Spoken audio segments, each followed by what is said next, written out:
Welcome to this Q&A for the short film, A Broken House. It's an absolutely beautiful and very thoughtful film, which explores questions surrounding our sense of home, asking us, is it a place? Is it a feeling? And I'm really happy to be able to talk about the film today with the director, Jimmy Goldblum, and the subject of the film, Mohamad Hafez.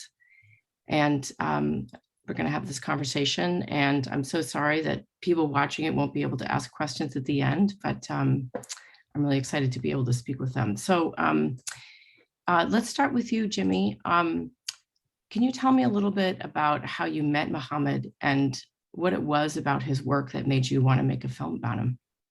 Yeah. So I actually was working on setting up a TV series, a documentary series called Home for Apple. And that home was about architects and the way that they thematically explore notions of home in their work. And so our researchers actually surfaced Mohamad's story as part of the research process for that show. And everyone was so excited. Everyone was like, oh my God, he's perfect. This is the best thing ever. Just the way his work was so emotional, the way that Mohamad, spoke so deeply and poetically about the Damascus of his childhood. And actually, an executive who no longer works at Apple ended up rejecting the episode because, forgive me, Mohamad, but they did not think he lived in a fancy enough house in order to be on the show. And so, I was a little bit heartbroken. I mean, the context of that time, this was like during the last administration, the Muslim ban had just been announced. It was going into the courts. And we were all feeling a very strong compulsion at that time to tell Mohamad's story. So I was actually very lucky in that another producer on that show had met the former Congressman Dick Gephardt, who was enraged about the state of immigration in the country and was looking to finance films that would humanize our immigrants and humanize our refugees to combat the sort of way they were being spoken about in the press. And so luckily he gave us the ability to tell the story independently. So I called Mohamad and I was like, will you still work with me if I can find a way to do it independently? And thankfully he agreed. And in terms of his art, I mean, I had made a feature documentary in 2014 called Tomorrow We Disappear. And it was about a colony, the Kathputli colony in New Delhi, India, where all the magicians, acrobats, and puppeteers lived. In Delhi, it was like all the traditional artists of India were in this one, what ostensibly would be called a slum, but they were the art, they were the cultural representatives of the country, and the colony actually got the film explored how the colony was sold to real estate developers who were knocking it down in order to build New Delhi's first ever skyscraper, and so for me, like I've always been really obsessed with this idea of cultural loss. I've always been really obsessed with, this idea that, I grew up in suburban Philadelphia, but I had a mother who was an immigration lawyer who took me around the world when I was a kid. So I always knew that there was a little bit more than like the Target opening in my suburban lifestyle. Like that was, I always knew there was a bigger world out there. I was very lucky for that. And I want to live in a syncretic world. And all of that is in Mohamad's art, the way that he represents the memories of this place, the verisimilitude of his work. I just thought it was incredible. And so I just really wanted to find a way to tell the story and to honor the way that he creates his art and the message that he's trying to get across.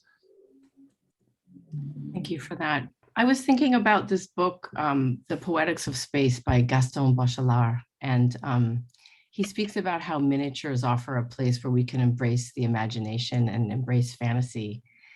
And he has this quote, but we haven't had time in this world of ours to love things and see them at close range in the plenitude of their smallness.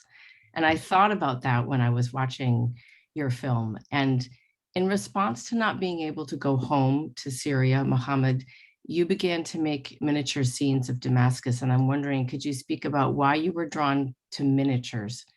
And what do you hope people will think and feel when they see them?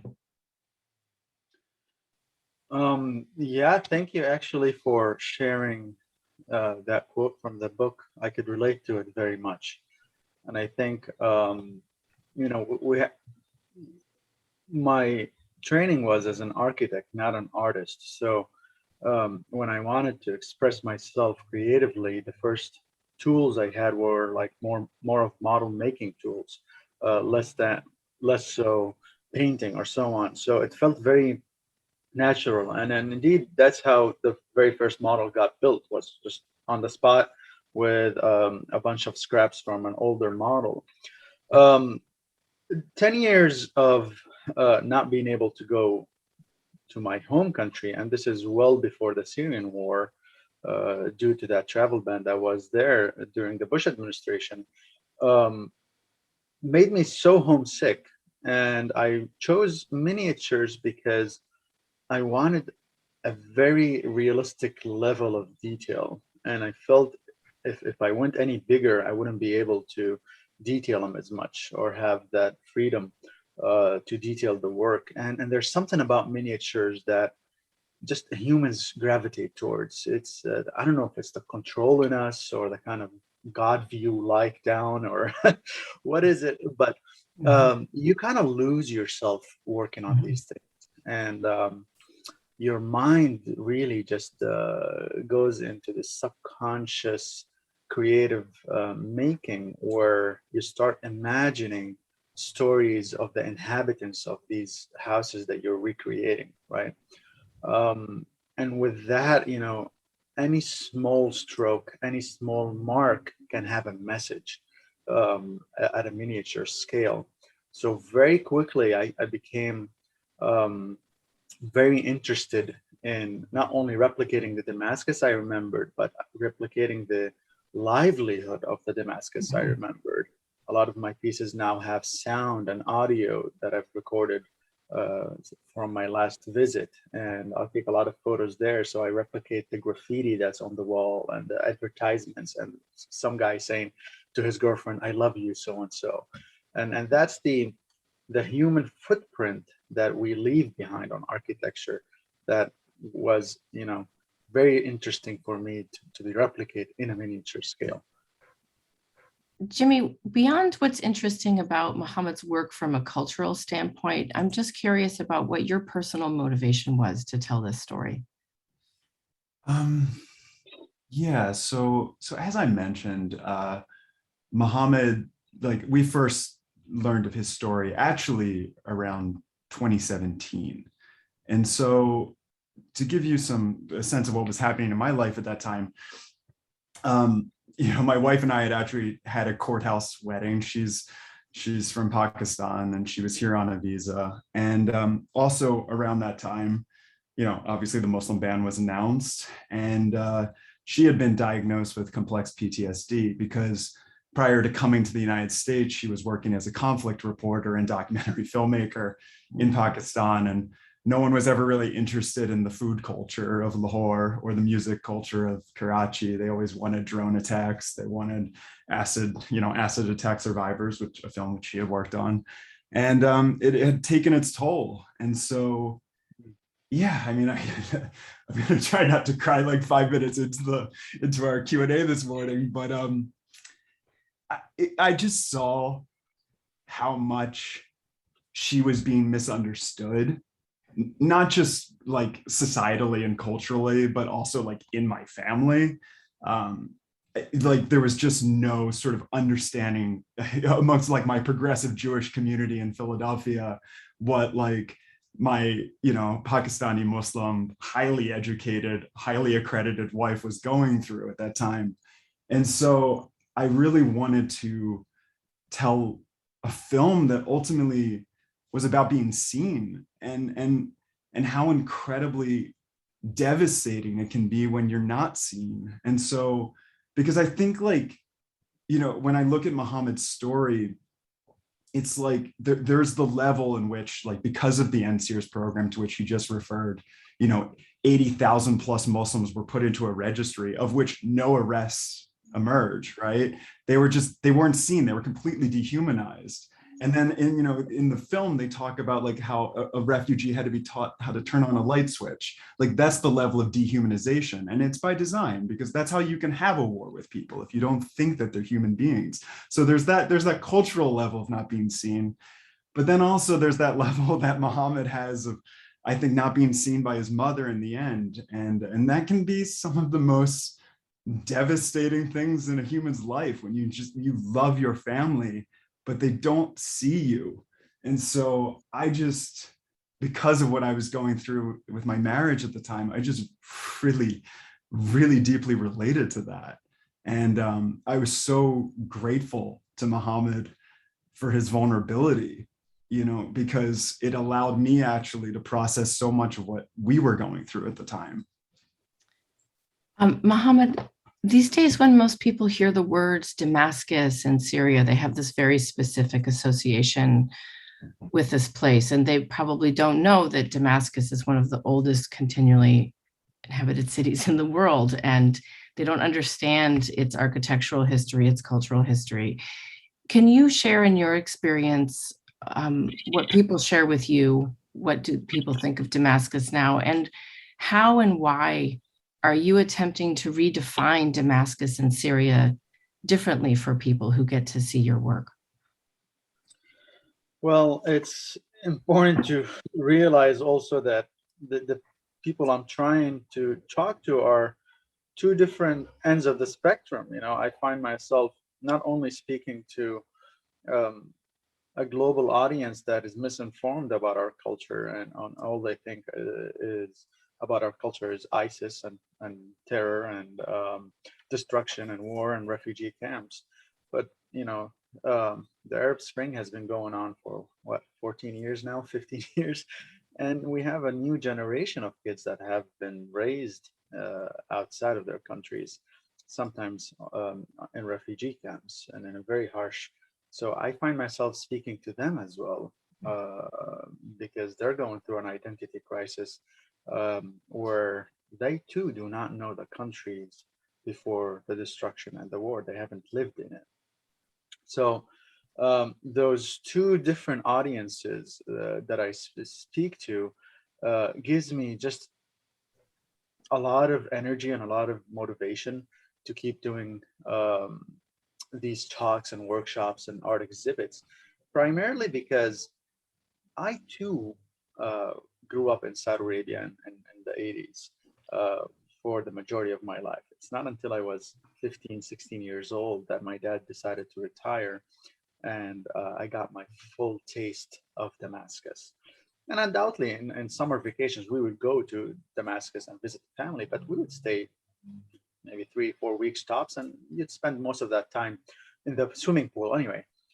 When I lived there as a teenager, full time, those 4 years during my identity crisis, coming from a harsher, less diverse context, and I'm walking through the streets of Damascus and I'm seeing churches right next to synagogues, right next to mosques, right next to Roman nude sculpture, right next to Greek archaeological site, right next to biblical and Islamic. And I'm going, and people, the adhan of the mosques are going off, and at the same second, the bells of the churches are ringing, and the merchants in the streets are talking to each other, and the kids are playing in the street. And I'm going, what is this place? And then I kind of, it dawned on me that, okay, this is who I am. This is my roots. This is the epitome of the Islam that I believe in, and the diverse culture that I believe in. Mm-hmm. And as I grew up as an architect, I started using that 1,000-year-old architecture and archaeology as a proof that these cultures lived next to each other, absolutely fine in total peacefulness. And that message, resonates with both of my audiences, because I say, listen, don't listen to me. I might be lying to you, but look at this 1,000-year architecture. If truly it was a region of destruction and terror and bloodshed, why would the Muslims leave these immaculate churches and synagogues standing up for thousands of years side by side during 1,400 years of Islamic rule of the majority of the old world as we know it? And then you find out that, wait a second, you guys have churches in Damascus? And so that opens a whole new realm of conversations. And I do that by humanizing, by sharing my own family story, by sharing my own photography of Damascus and Aleppo and so on. And I found that it's a very, very powerful tool.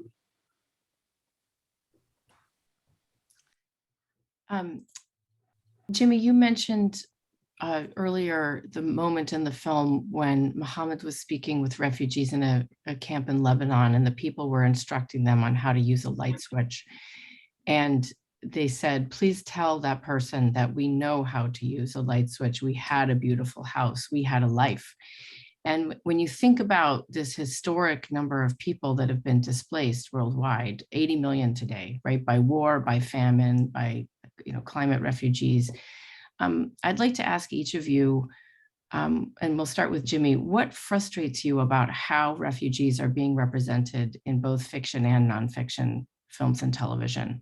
What are the tropes that you see over and over again that you reject and that you're trying to challenge with the work that you're creating? Oh my God, where to start? I mean, I think that the main one is that they have no history. I think that's, there's no context as to the lives that they gave up. You're always, particularly in the case of the United States and also Fortress Europe, it's like you're always centering the opportunity they're getting, but you never focus on what it is that they gave up. And I think it creates this sort of idea that they had no lives prior, that they always had lived in tents, that this was the only reality from which they come. So for me, that was a huge part of the story, was like, we have to be a corrective force. We have to have Mohamad talking to them about the homes, to show his artistic process of how he renders refugee dreams into architecture, into models. We had to show it, to show that these are real lives that people are giving up. Because I think that I really want to understand how some people can view refugees as a parasitic force, right? Of course, this is not our reality, but we have to think about it, right? And so if you're assuming for a second that people have nothing that in their lives prior, that they had only lived in tents and they had only lived in despair, and then they're coming to the United States as a place of endless opportunity. These are all the very false things that I'm trying to work with. Then you can kind of see how a demagogue can paint them a certain way. And so for me, it's we really, really, really had to think about these are people who had rich lives, who come in the case of Damascus from the oldest inhabited city on earth. It's we really have to combat it. And then the other part too is that for me, this is not a top-down kind of thing. When you're in Los Angeles and you see the wildfires happening, we're living in a time right now where talk of apocalypse is a little bit more frequent than maybe I would like, but it's in the zeitgeist. People are talking about apocalypse. They're talking about society collapsing. They're talking about climate change, these very, very scary existential issues. And the fact is that that's the reality for refugees. They've lived it. They have lived the end of their lives as they've known it, and they've had to be resilient and found a way to still create a better lives for themselves and for their families. They've lived it. And so for me, I'm always wanting to find opportunities where we can listen and create space, because the fact of the matter is the worst thing we could be doing in this time in which we're living is building walls. We should really be listening and figuring out how we can learn from people who frankly have lived things that if we don't figure out what's going on in our society, it could be us next. There's some work to do. And what about for you, Mohamad? What is your response to how you see refugees being represented over and over again now in fiction and nonfiction? It's not just fiction where there's issues. I think if you're a Muslim immigrant from the Middle East in today's world, the demagoguery and the stereotyping and the xenophobia does not surprise you. And we grow up expecting it and knowing it. What I'm interested in, is not why do you see me this way, or why do you see us this way? Because if somebody has in their mind that you're the other, you're the other. But I approach it in the sense of in a country that is 300 years old, there are doorknobs in Damascus that are older than 300 years old. In a country that is built by immigrants, I am surprised how these xenophobic tactics tend to repeat itself over and over and over again, and how demagogues are able to get a critical mass to believe in these ideas. So the way I go about it is, for example, I use a lot of refugee suitcases. And when the world kind of found out about what I do, a lot of people came out of the woodwork trying to donate their own parents' and grandparents' suitcases. These were not Syrian immigrants. These were Jewish immigrants. These were German immigrants. These were Irish immigrants. These were Catholic, you name it. All of these immigrants have been through, at some point in their lives, in their journey, through a hate wave, a xenophobic tactics. So I use the belongings of yesterday's immigrants to tell the stories of today's immigrants, to show the common humanity and the common experience, while reminding the normal Joe that might be very spicy against immigrants, like, hold on a second, your own grandparents might have been through something very similar to what you're making Syrians and Muslims go through. And that honestly have stopped people in their tracks a little bit. It's like, huh? Wait, we're not a nation of immigrants. Oh, we are a nation of immigrants. 300, yeah, we are that old, actually, yes. And that minaret in Muhammad's artwork is actually 1,200 years old, and it's much older than the United States. So maybe I should rethink my conceptions and my wide brush stroke that I'm painting a whole world with, and this very shallow way of painting people. So I approach that with a lot of grace, compassion towards the spiciest opponents of mine. I approach it with a lot of kindness, because that have proved to me that it works much better than approaching it with loudness, activism, and just more action, more aggressive action. And the vulnerability and the human denominator that you establish in this methodology, it just goes to heart to heart, and it surpasses and demolishes any walls between any two humans. Jimmy, there's a real density to the image in this film, and there's it has some very lush visuals to it. I'm wondering if you could speak a little bit about what your visual approach to the story was, and were there any specific challenges to filming the miniatures, and why you decided to shoot it the way you did? If you could just speak about your approach to that aspect of it. Thank you for saying that. I think the first time that I actually saw Mohammad's work in person, and when you see Mohammad's work in person, you're kind of like this. You just can't actually believe the level of detail that he's creating in spaces that are almost impossible to see. So two things sort of emerged from that first experience. Was that, one, I had to figure out a way to get inside the models, and two, I really wanted to shoot on film. So we ended up shooting on Super 16. And part of the reason for that is also just the sort of formal sense that it brings to the shooting experience. Like, I really wanted us to be very structured in our approach and very intentional. Doesn't mean that there's not absolute cinema verite throughout this piece, but we just wanted to have a real kind of like formal intensity to it. And I also felt that the celluloid format just felt right, given how tangible his work is, how dusty it is, how, there's all these blemishes. And then it just, for some reason, I got it in my head that I just didn't want it to be digital, because his work is so physical. I wanted our work to be so physical. Like, that might have been insanity, but it just felt right to me. And then secondly, I was really lucky in that the cinematographer Ali Millar that I'd worked with in Connecticut, he actually was someone who had done a bunch of commercial work and was sort of losing his mind. And then at night he would go home and build miniatures and then shoot them in his garage.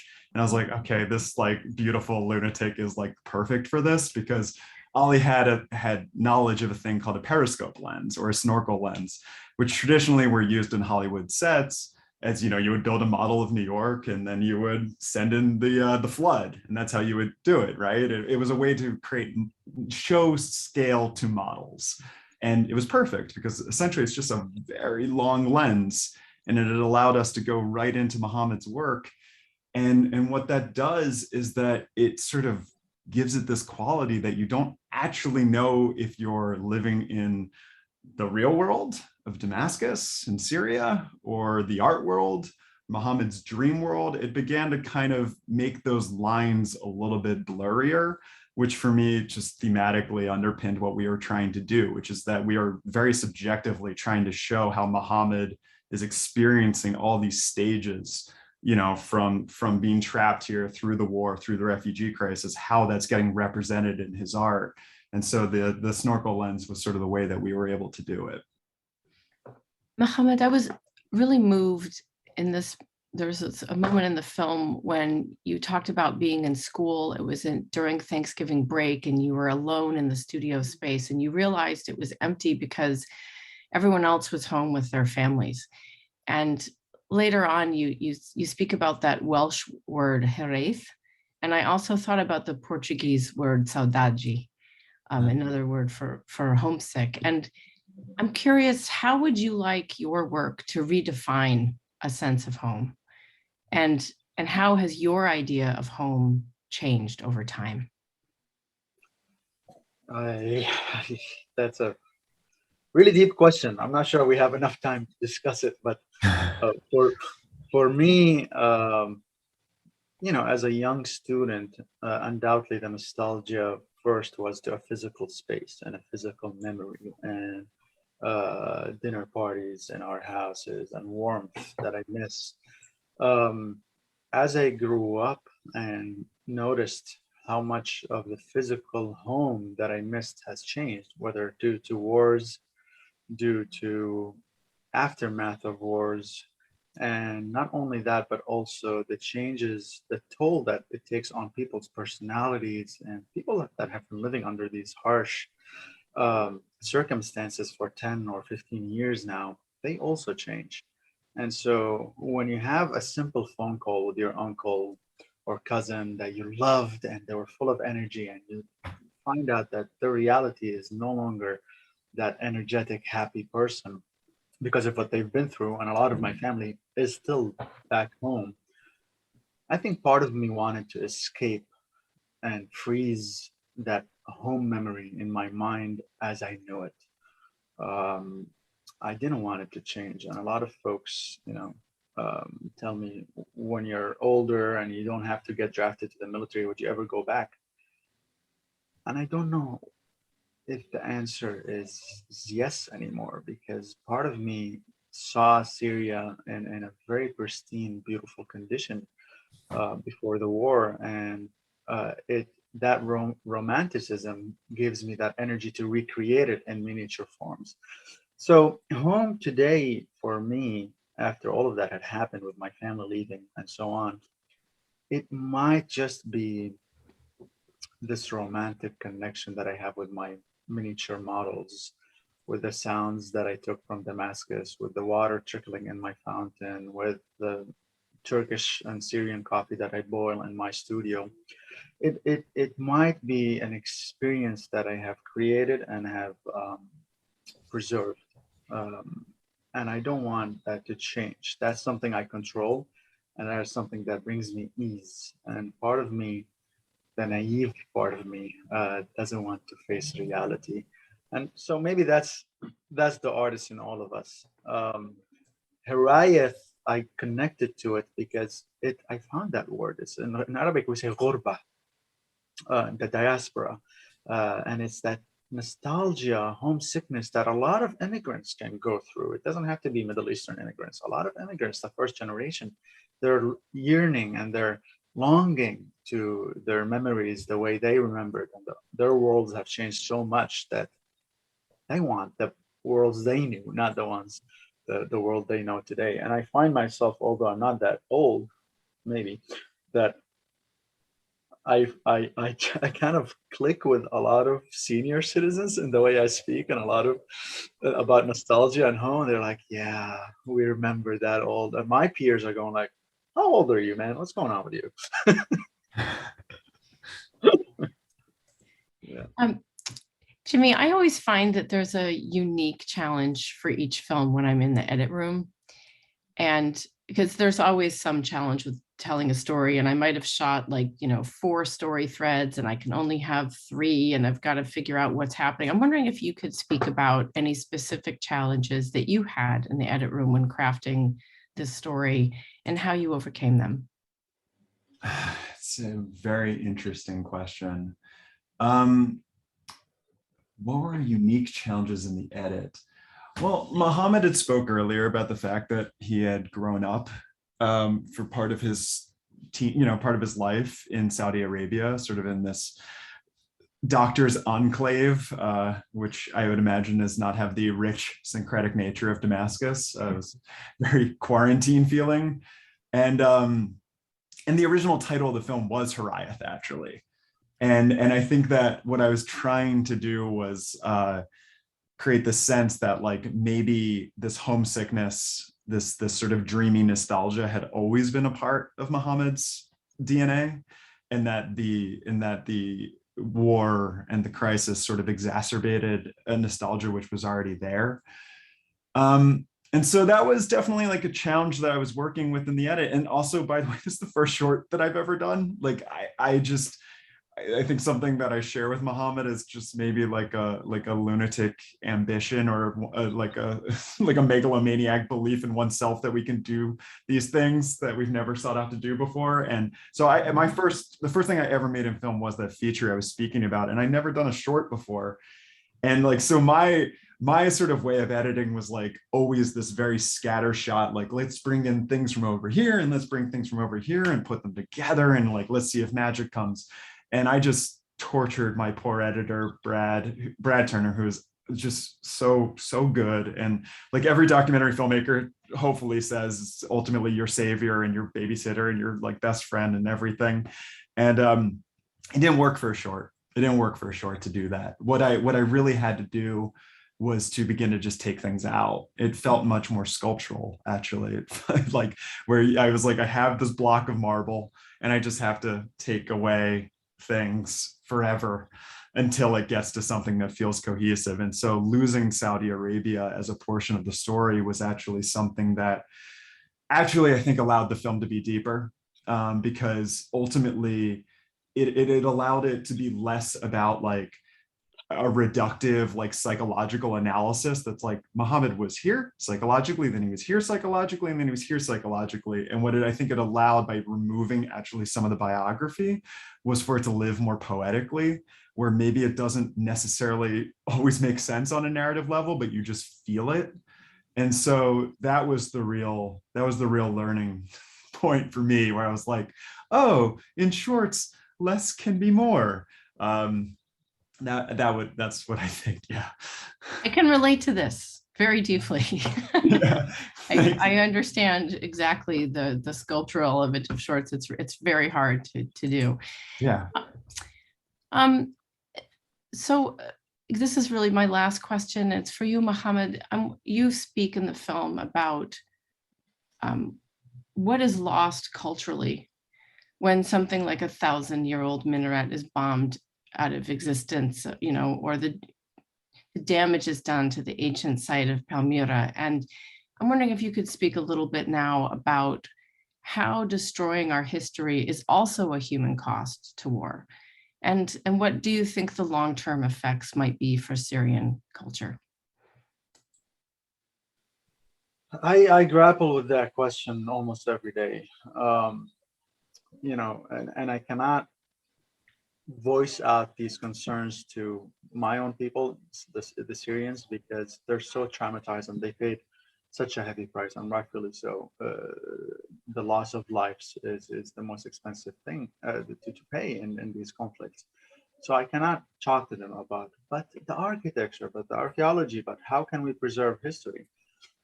I can speak to professionals in the West and professionals in the East about preserving or trying to preserve that culture. However, we're all guilty in this sense that we took it for granted for so long. Um, we lived with it for centuries, knowing that it was there, it will be there forever.